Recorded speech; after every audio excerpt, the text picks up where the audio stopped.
안녕하십니까. 다시 한 주가 돼서 오늘은 건축법규 제5강 건축물의 유지와 관리에 대해서 주로 말씀드리겠습니다. 지난 시간까지 우리는 2장 건축물의 건축 10조에서 34조까지 공부를 했었고요. 건축이 이제 처음에 설계가 시작이 돼서 그 다음에 이제 설계가 끝나면 건축에 허가를 넣고, 그 다음에 이제 허가가 나오면 이제 착공하고, 그 다음에 이제 감리가 시작이 되면서 건축공사가 쭉 이루어지고요. 감리 뭐 중간 보고라든가, 그 다음에 건물이 이제 완성이 되고 나면 보통 준공이라 그러죠. 그러면 이제 그 허가부서에 건축의 사용에 관한 승인을 받는 건축 사용 승인을 접수하고 사용 승인이 나면 그 다음에 이제 입주해서 살 수가 있게 되는 거죠. 그런 전체 과정에서 건축 법규가 어떻게 적용되는지 거기에 이제 건축 법규의 중요하게 기준들, 법적인 규제들 이런 것들을 지난 시간까지 쭉 알아봤고요. 자, 요번 주는 이제 그 2장에서 건축이 끝나고 그 다음에 완공된 건물을 기본적으로 어떻게 유지 관리하는가 그것에 관한 법적 조건들을 알아보도록 하겠습니다. 일단 건축 유지와 관리는 이제 법 내용은 많지 않고요. 35조에서 39조까지 35조 2항 같은 게 있으니까 한 6개 항 정도를 공부를 하고요. 후반에 시간이 이제 조금 남으면 우리 그 1장 할 때 용도의 건축물의 종류, 용도에 따른 건축물의 종류를 공부한 적이 있는데요. 잠깐 소리가 나도 그냥 진행을 하겠습니다.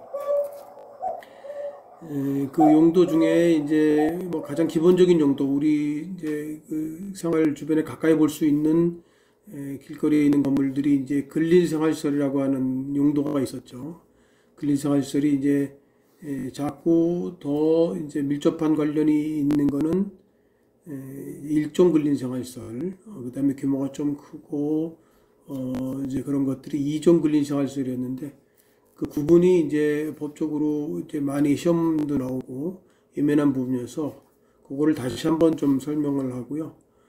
그다음에 이제 오피스와 오피스텔, 오피스는 업무시설이고 오피스텔은 주거시설인데 실제로 이제 비슷한 어떤 위치에 지어지기도 하고 물론 이제 용도 지구에 따라서 조금씩 다르기도 합니다만 그래서 두 가지를 어떻게 이제 구분하는지, 물론 이제 이게 세무 때문에 사실은 이제 그 주거로 쓰는 그런 오피스텔을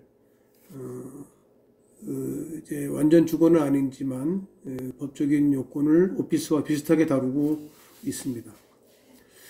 자, 일단 이번 주에 공부할 건축물의 유지 관리에 대해서 공부를 하겠습니다. 35조는 건축물의 유지 관리. 유지 관리는 어떤 조건들, 어떤 이제 기준들을 가지고 해야 되는지, 그다음에 어떤 건축물이 유지 관리 대상인지, 그리고 유지 관리는 또 누가 할 수 있는지에 대한 것들이 규정되고 공부할 거고요. 그다음에 35조 2는 이제 유지 관리 이제 지원하는 게 있는데, 주택 같은 소규모 건축물들은 이제 건축주가 이제 법적인 내용을 이렇게 떼들여내서 하기가 좀 어려운 부분이 있죠. 그래서 그거는 관리를 지원하는 그런 법적 내용을 가지고 있습니다. 그래서 그런 부분들이 어떤 내용을 어떻게 지원한다 하는 것들을 살펴보도록 하고요. 그다음에 36조는 이제 건물을 짓거나 이럴 때 또는 용도가 끝났을 때 철거하는 행위들이 어떤 신고 절차를 이루어지는지, 그 다음에 이제 37조는 건축 지도원이라고 이제 보통의 일반적인 건물들은 이제 건축 허가 이렇게 해서 진행이 되면서 감리와 공사 단계에서도 많은 부분들의 안정성이라든가 법적 조건을 이제 규제받거나 검토받는데 실제로 소규모 건축물 신고하고 이런 정도밖에 건축 행위가 없는 것들은 실제로 이제 위법이나 탈법을 해도 잘 드러나지 않는 경우가 많고, 그것이 이제 안전상의 위험이나 또는 도시 미관상이 이제 나쁜 영향을 줬을 때 이제 조치할 방법이 없었던 거죠. 그래서 건축에 허가를 받지 않는 소규모 건축물들도 건축적인 이제 규제나 그렇게 관찰을 해야 되겠다 하는 관점으로 건축 지도원이라고 하는 거를 허가권자는 이제 임명을 할 수 있습니다. 그래서 그 임명을 통해서 건축물에 관한 최소한의 현상을 유지하고 기능을 유지하고 안전을 유지하도록 하는 내용들이 건축 지도원에 관한 규정입니다. 38조는 건축물의 대장인데요. 이제 모든 이제 지어지는 건물들은 그 기록을 유지하고 있어야 되는 거죠. 그래서 이제 뭐 이게 가옥대장하고 건축물 관리대장이라고 하는 두 개의 개념이 있었는데, 그것이 이제 건축물 대장으로 합쳐졌다. 그리고 통합관리를 이제 허가부서에서 한다. 그래야 이제 추후에 주인도 바뀌고 뭐 또 다른 또 허물어지고 이랬을 때 그걸 대응해서 계속 이제 그 자료 자체로 활용할 수 있도록 하는 내용들이 건축물 대장 관리가 이제 허가 부서에 있다 하는 내용들이 38조에 따라오려 있는 내용입니다. 39조는 자, 그렇게 이제 변경되고 뭐 허가되고 이런 내용들이 과거에는 이제 아주 행정적인 거, 그러니까 뭐 도나 면이나 경계가 달라졌다든가 도로가 나가서 풀지가 분할됐다든가 이런 것들은 허가부서에서 했고, 나머지 이제 일반적인 사항들은 사용자, 그러니까 건축주가 직접 등기소에 등기 변경을 하도록 되어 있던 건데, 그 이원화된 것을 이제 일원화해서 건축허가부서에서 등기소에다가 등기 변경을 이제 촉탁을 한다. 그런 내용들을 39조에서 배우게 되겠습니다. 다음 페이지 보겠습니다. 자, 다음 페이지는 아까 이제 35조부터 시작을 하겠습니다. 35조의 건축물의 유지관리에서 일단은 어떤 법령의 조건들을 유지관리를 하도록 의무되어 있는가 하는 것들을 볼 거고요. 이거는 이제 건축법은 한 28개 조항, 그 다음에 이제 녹색 건축물 지원법은 3개 조, 그래서 총 한 31개 조의 건축법적 조항을 검토를 해라. 그것을 관점으로 유지관리해라. 이제 그런 내용들입니다. 그래서 건축법 28조는 보통 이제 우리가 보는 이제 참고서들에는 쭉 그 나열이 이렇게 28개 되어 있는데, 설명을 위해서 약간 이제 이렇게 장별로 나눠봤습니다. 그래서 이제 4장, 5장, 6장, 7장에 걸쳐서 4장은 우리가 이제 앞으로 공부할 거죠. 건축물의 대지와 도로. 거기에 이제 8개 조항이 관련이 됩니다.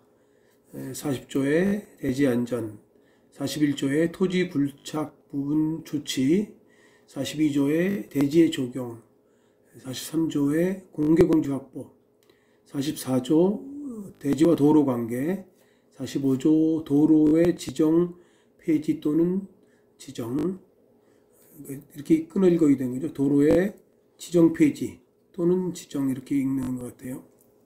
자, 건축선의 지정 46조, 47조는 건축선에 따른 건축 제한.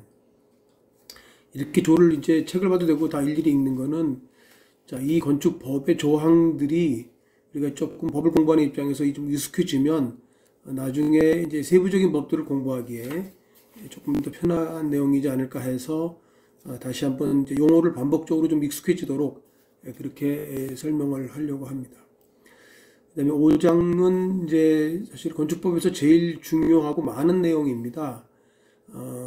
건축물의 구조와 재료인데, 이게 이제 실질적으로 건축법의 핵심이라고 볼 수 있습니다.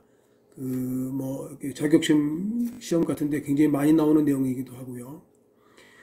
건축물의 구조는 이제 유지 관리할 때 7개항이 관여해야 됩니다. 그래서 이제 48조는 구조 내력, 다음에 이제 49조는 피난 및 용도의 제한, 피난 시설 및 용도 제한, 50조는 내화, 구조, 방화.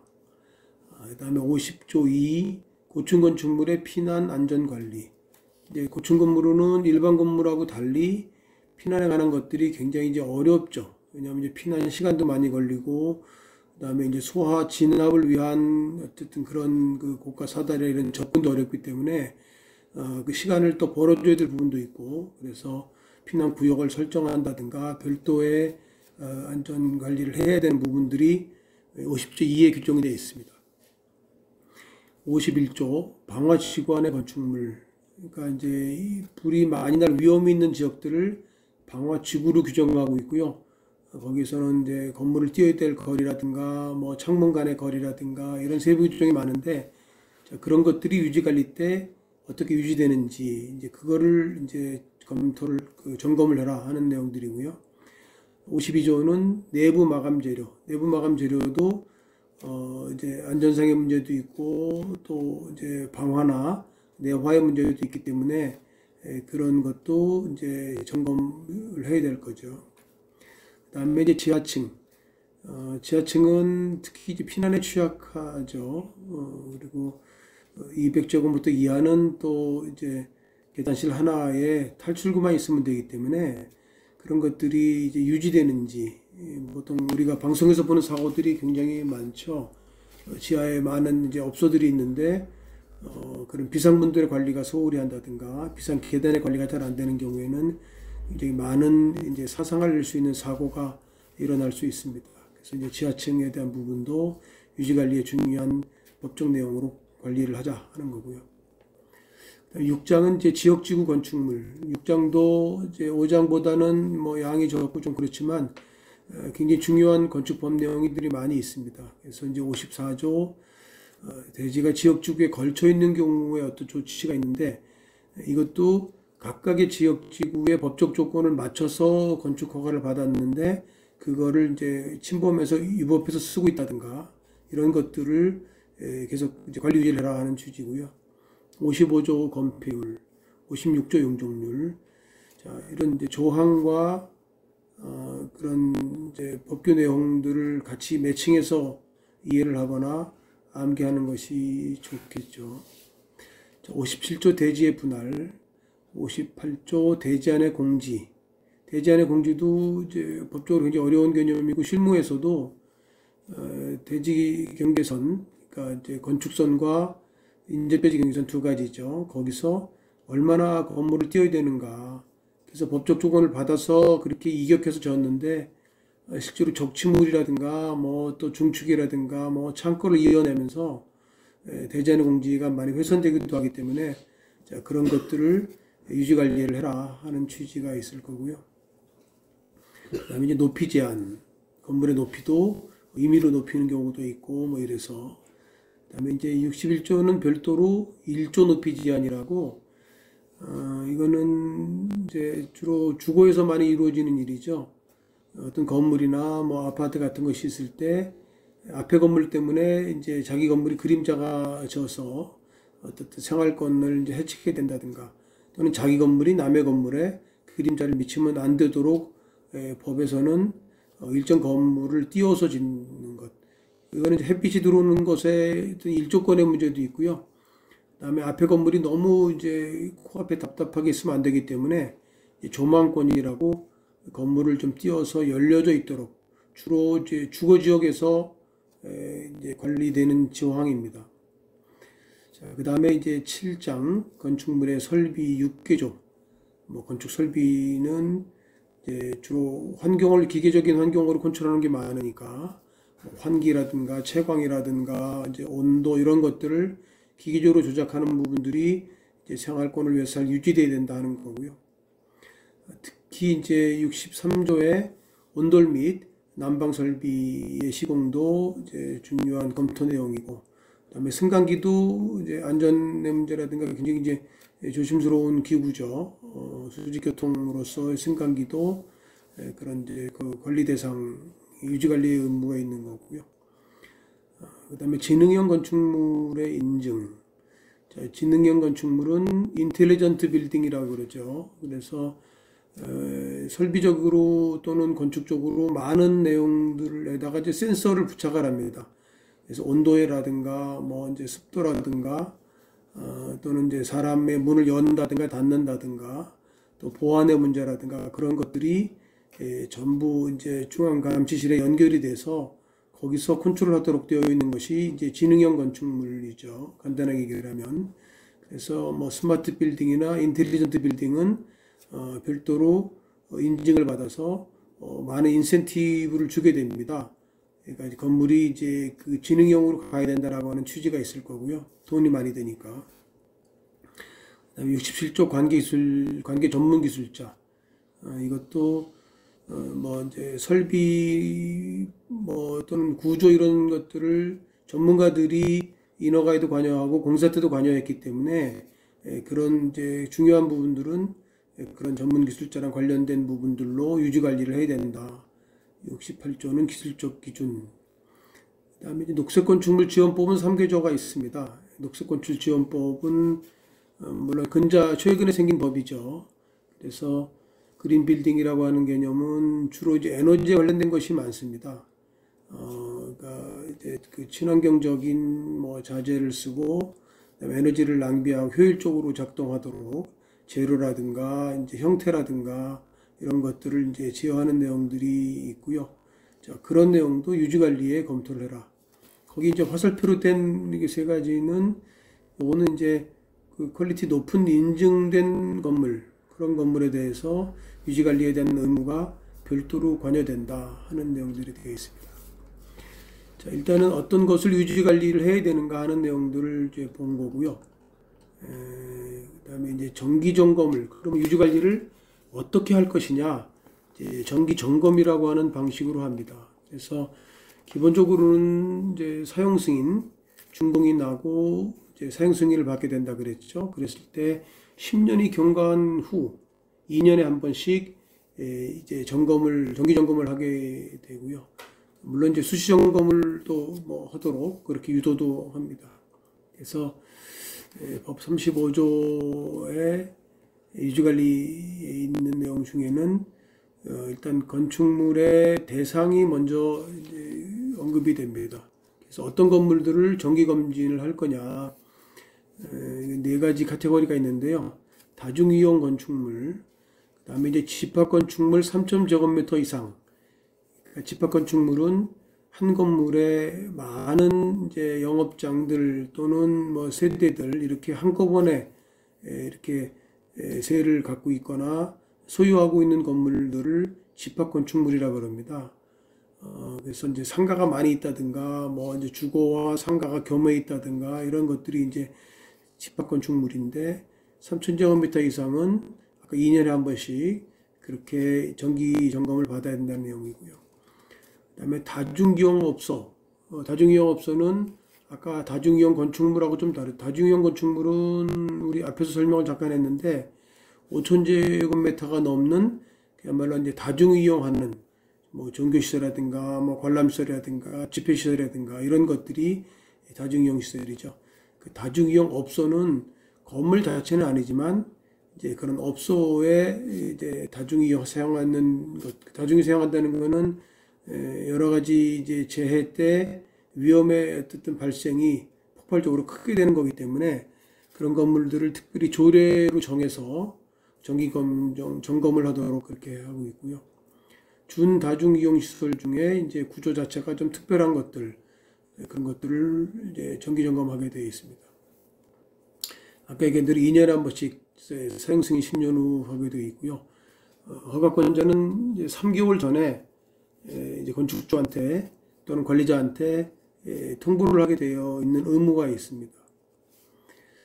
소유자나 관리자는 또 수시 점검을 해서 점검을 체크하도록 되어 있는데 그거는 이제 아까 기본적으로 큰 카테고리에서의 조항이 아니라 이번에는 이제 되게 유사합니다만 대지, 높이 형태, 구조 안전, 화재 안전, 건축 설비, 그다음에 에너지 친환경 관리, 약간 중복되는 감도 좀 있는 거죠. 어쨌든 이제 정기 점검과 달리 수시 점검에도 이런 사항들을 계속 검토를 해라 하는 내용들이고요.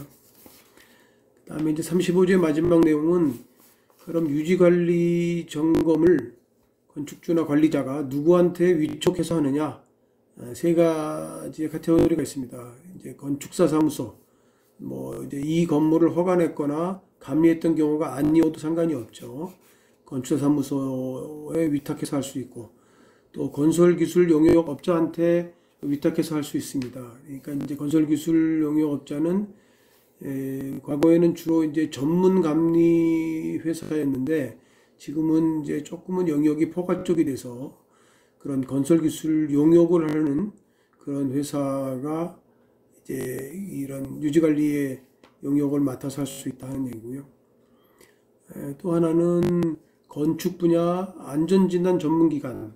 이것도 이제 과거에는 구조기술사 사무소였죠. 그것도 이제 조금은 확장된 영역으로 건축 분야의 안전진단 전문기관도 이런 이제 그 정기 점검에 관한 용역을 위촉받아서 할 수 있게 되어 있습니다.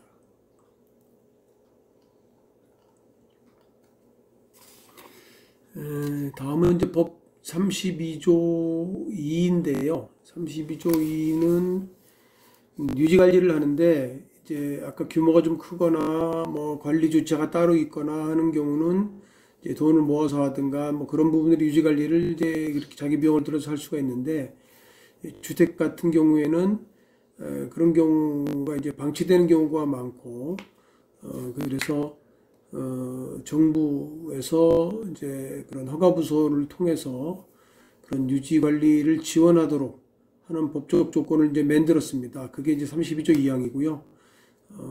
이거는 여태까지 건물들은 뭐 이렇게 우리가 의복이나 뭐 그 간단히 이제 생활에 쓰는 기구들처럼 뭐 세척한다든가 관리한다든가 보수한다든가 이런 개념 없이 한번 지으면 그냥 뭐 건물은 서 있으니까 뭐 그렇게 안전이나 뭐 미관이나 이런 부분들을 관리를 좀 안 하는 경우가 많았는데 이제는 건물이 이제 어쨌든 생애 자체를 관리를 하다 지어지고 계속 유지 관리되고 이제 나중에 철거나 매수되는 단계까지도 계속 법적 조건을 가지고 그런 건물의 질을 유지하도록 그런 개념이 필요하다 하는 관점에서 생긴 이제 법이죠. 그래서 이제 건축권자, 그러니까 허가권자는 그러니까 이제 시, 도지사, 그다음에 군수가 보통 되고요. 규모에 따라서 그리고 이제 지자체의 이제 구청 이제 그런 데도 허가권자가 됩니다. 허가권자는 주택 소유자나 관리자에게 유지 관리를 이제 지원이 가능하다 하는 것이 법적으로 이제 마련된 개념이고요. 그 지원은 세 가지 아이템이죠. 점검, 개량, 보수의 기술 지원을 할 수 있고요. 그다음에 정보 제공, 이러한 부분들을 위험하니 이제 고쳐야 된다든가 뭐 이렇게 지속적으로 관찰해라 이런 부분 정보를 제공하는 거죠. 세 번째는 이제 융자 및 보조가 있는데 이건 이제 경제적으로 돈을 주거나 뭐 이렇게 이제 기술자를 직접 파견해서 공사할 수 있게끔 하는 건데 이것도 해놓으면 이제 일반 주택 소유자들이 무조건 이제 해달라고 그럴 수 있기 때문에 단서가 있죠. 융자나 이제 보조는 조례로 정한 사용 승인이 20년이 지난 그런 주택에 한해서 조례로 정해서 그렇게 융자 보조를 하도록 소극적으로 법 개념이 되어 있는 거죠. 참고로 이제 우리가 건축물 말고도 이제 전국토에 걸쳐서 굉장히 많은 이제 중요한 시설물들이 토목적인 것도 있고 뭐 건축적인 것도 있습니다. 그런 것들이 이제 지어지고 이제 관리 유지가 되고 있는 거죠. 우리가 뭐 큰 화재가 나는 경우도 있지만 뭐 강에 다리가 무너져서 내리기도 하고 뭐 터널이 이제 뭐 그렇게 깔아앉기도 하는 뭐 그런 부분들이 이런 이제 유지 관리에 관련된 법을 있지만 제대로 이제 지키지 않아 생기는 문제일 수도 있고요. 그래서 계속 이 법은 이제 강화되어 왔습니다. 그래서 이제 법 내용이 보면 시설물의 안전 및 유지에 관한 특별법 이렇게 되어 있습니다. 보통 시설물 안전법이라고 그러고요. 자, 목적을 잠깐 보면 시설물의 안전 점검과 적정한 유지 관리를 통해서 재해와 재난을 예방하고 시설물의 효용을 증진시킴으로써 공중의 안전을 확보하고 나아가 국민의 복리 증진에 기여함, 이렇게 되어 있습니다. 우리 그 아파트가 무너진 적도 있고 백화점이 무너진 적도 있고요. 한강에 다리가 이렇게 뚝 떨어진 적도 있죠. 자, 그런 것들을 이제 규모에 따라서 점검 기간 이런 것들 정해놓은 것들이 있죠. 그래서 이제 1종, 2종으로 나누고요. 거기에 이제 5항의 건축물도 들어 있습니다. 이 5항에 들어있는 건축물은 이제 정밀안전 진단 대상 건축물과 겹칩니다. 그러니까 같은 내용으로 되어 있고요. 잠깐 건축물이니까 내용을 좀 보겠습니다. 1종은 21층 이상, 연면적 5만 제곱미터 이상의 건축물이고요. 그다음에 연면적 3만 제곱미터 이상의 철도역 시설, 그다음에 관람장, 사람이 많이 모이는 것을 대상으로 하고 있죠. 연면적 10,000제곱미터 이상의 지하도 상가. 자, 이게 이제 1종으로 되어 있고, 1종은 또 조금 2종보다 중요하겠죠. 2종은 공동주택 16층 이상의 건축 얘기를 하고 있고요. 그 다음에 이제 1종에 해당하지 않는 건축물로서 일반 건축물이죠. 16층 이상, 3만 제곱미터 이상의 건축물. 그 다음에 이제 1종에 해당하지 않는 것으로서 5,000제곱미터 이상의 건축물인데, 이건 이제 대부분 다중이용시설하고 겹칩니다. 그래서 다중이용시설은 5,000제곱미터가 넘는, 여기 표현된 거랑 비슷하죠. 문화집회, 종교, 판매, 이런 것들이 다중이용시설이고요. 거기보다 조금 더 강화되어 있는 내용들입니다. 그 다음에 이제 3번 항은 일종에 해당하지 않는 것으로서 철도 역사로서 고속철도, 도시철도, 광역철도, 역 등의 역시설, 이것도 사람이 많이 모이는 데이기 때문에 다중시설이 아니어도 그런 이제 그 대상의 시설안전법 관리 대상이고요. 그 다음에 4항은 일종시설물에 해당되지 않는 지하도 상가로서 5,000제곱미터 이상, 이런 것들이 시설안전법에 의해서 관리가 되고 있는 대상입니다. 그래도 이제 관리는 이렇게 매년 반복적으로 하기 때문에 계속 소홀히 하고 있는 경우가 있어서 그런 것들이 누적이 되면 아까 같은 사고가 생길 수도 있습니다. 자, 다음은 이제 건축물의 철거로 가겠습니다. 이제 건축물의 철거는